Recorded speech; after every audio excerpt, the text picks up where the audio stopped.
Hello, I'm Linda Ann Smith, and today I'll show you how to recycle old magazines into a Christmas tree.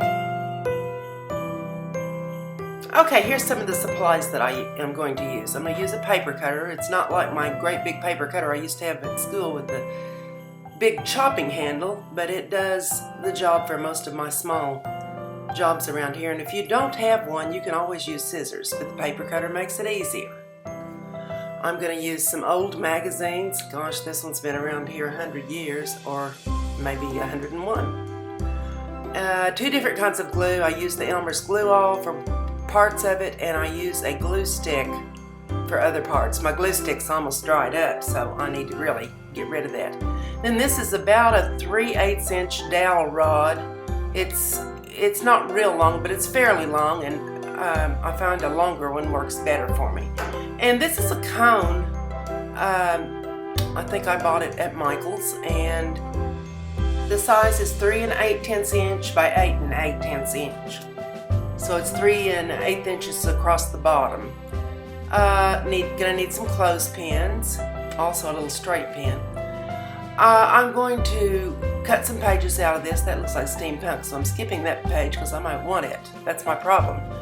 I don't ever want to use the magazine pages because I like the pictures. So I'm not even going to look. I'm going to rip out a few pages, and then I'm going to take them to my paper cutter.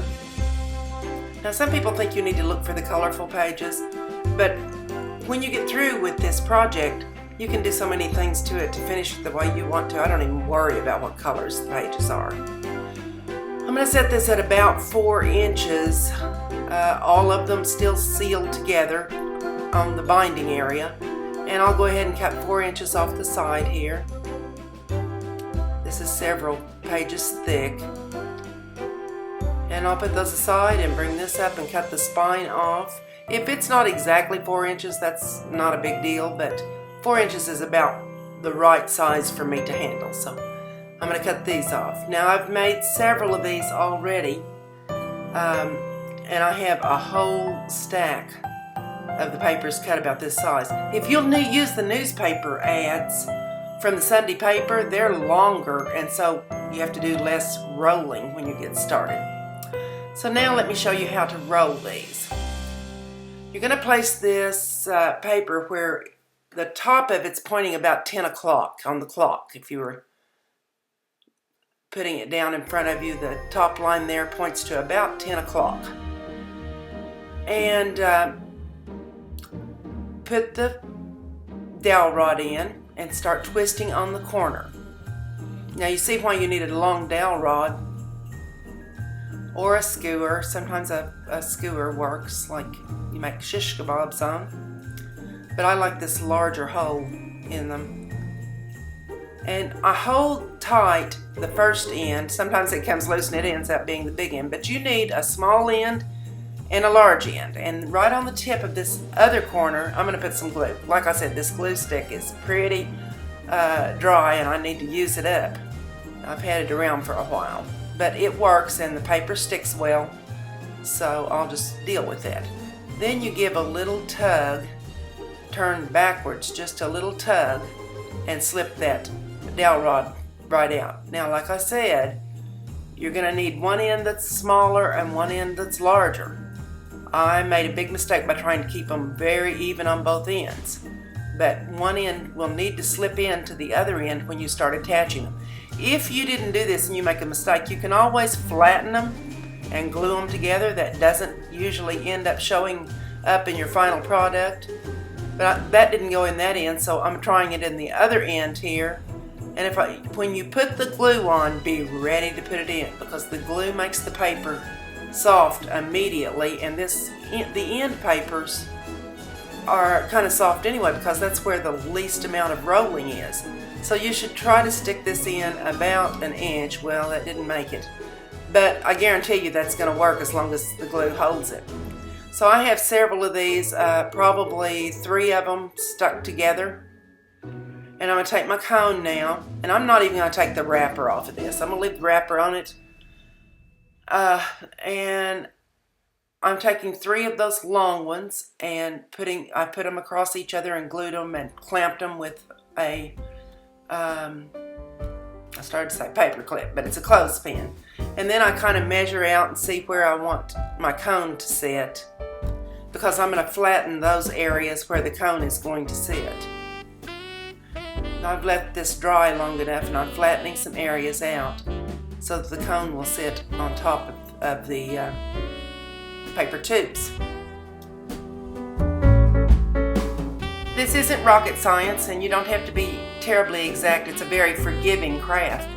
I'm going to take another tube now that I have the cone sitting in the center there, and I'm going to bend down the end of it. I'm going to attach this around one of the tubes that's already existing up close to the cone. You're going to find these clothespins to be very helpful in this project. So I clamp it up next to the cone, remove the cone. I've got to turn everything upside down, but that's a little challenging for me because my tripod gets in the way of all these long spidery legs, and they're pretty long.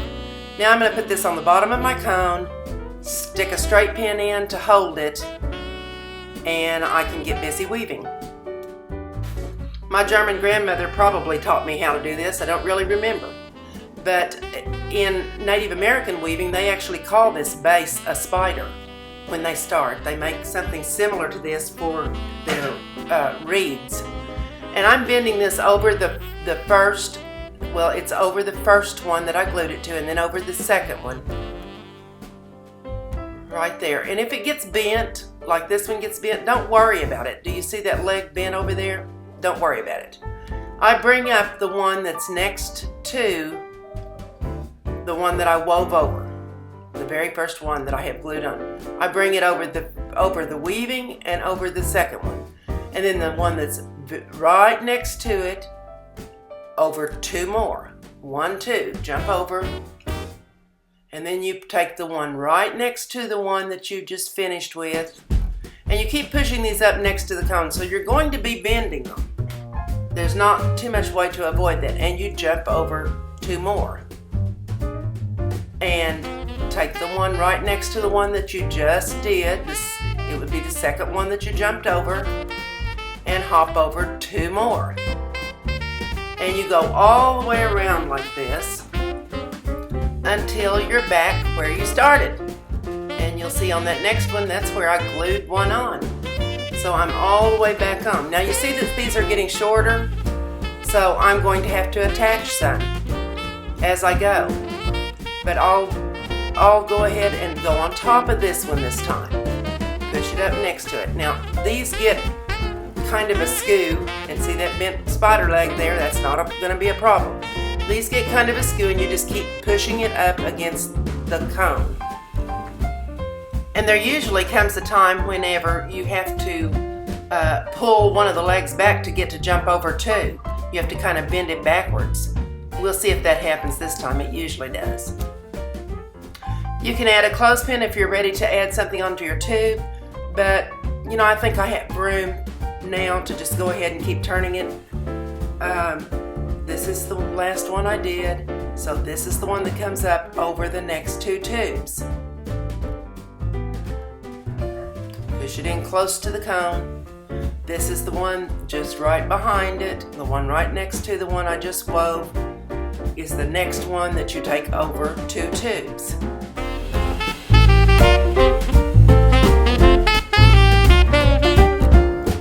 So you keep back up 1 over 2, 1, 2, whoops. Back up 1 over 2, 1, 2. See how that's getting hard to get it over 2 because of the direction it's going? I'm going to stop right here, and I'm going to add some length to my cones, to my tubes. Put your tube, see if it fits, then quickly put that dot of glue in there and push this in about 1 inch, because remember, those papers are thinner on the very ends. Test the size to be sure one goes in another. Put the glue in the largest one, the one that goes on the outside, and push it up quickly. You might give it a little pinch because they don't always fit exactly, but as long as that glue holds. Now remember, this yellowish color is the one that I wove with last, so the one right behind it comes over 2, on top of the last weaving, up over 2, and if I want to add some more, I add another clothespin. I added extra length to my weaving spider here by sliding tubes in and gluing. Now I'm ready to go over the next 2. Make sure it comes on top of the last weaving, up next to the cone, and then across over 2 more. And you can turn as you go. I'm going to go ahead and clip this and add one to this one.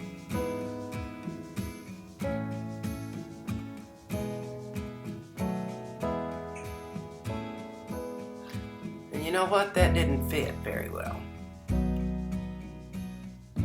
So I got a different one that I knew would fit up around it, and I'm ready to go again. I keep hearing an expression on the internet when people are working with their crafts, and it's called hot mess. Well, this pretty much looks like a hot mess when you first get started, and you think, how on earth is this going to look like anything? But have a little faith and just keep working. It does end up looking interesting. You'll get a spiral that goes all the way to the top.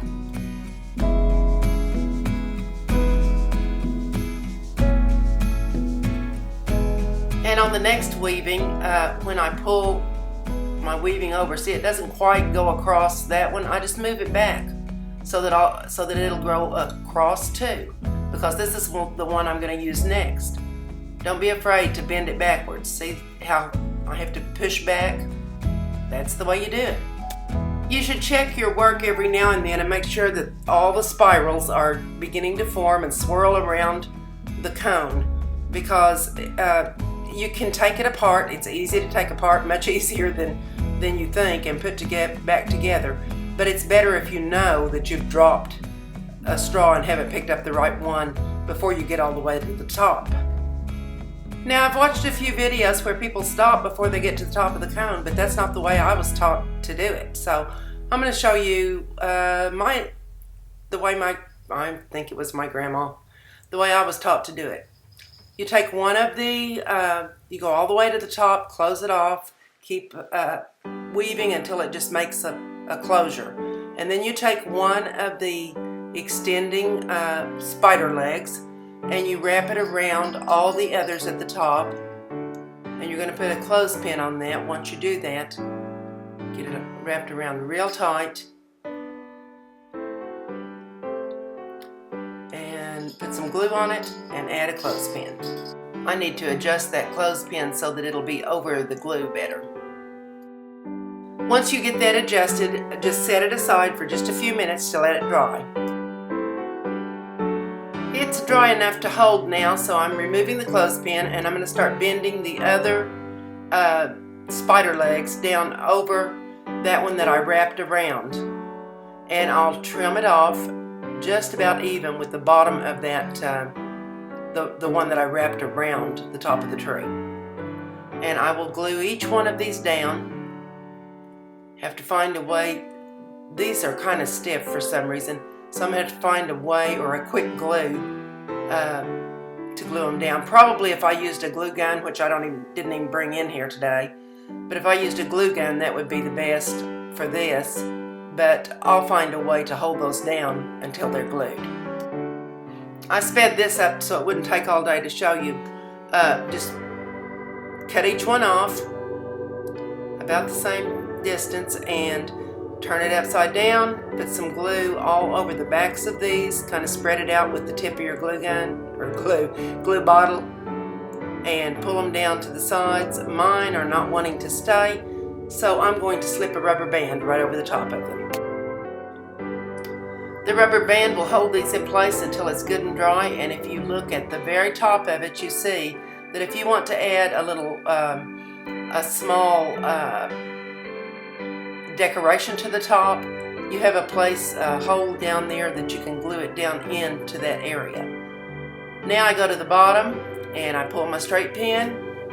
I cut the bottom layers out, slip out the cone. I'm going to be able to use this later, again on another one, and start gluing these pieces.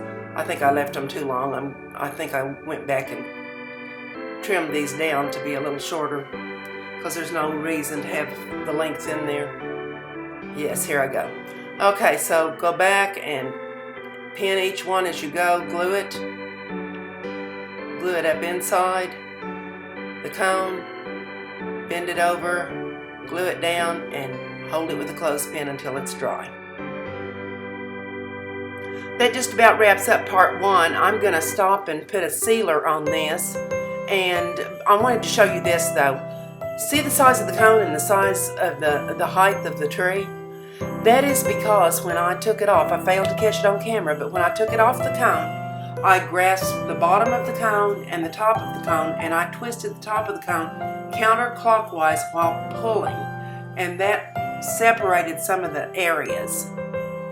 That made it less compact, taller, and more of a filigree look.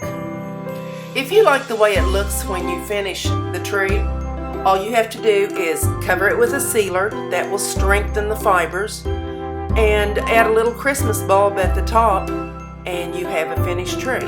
But I'm going to show you in part two how to embellish. I would very much appreciate your subscription to my channel, so please subscribe, like, and share. Thank you for watching.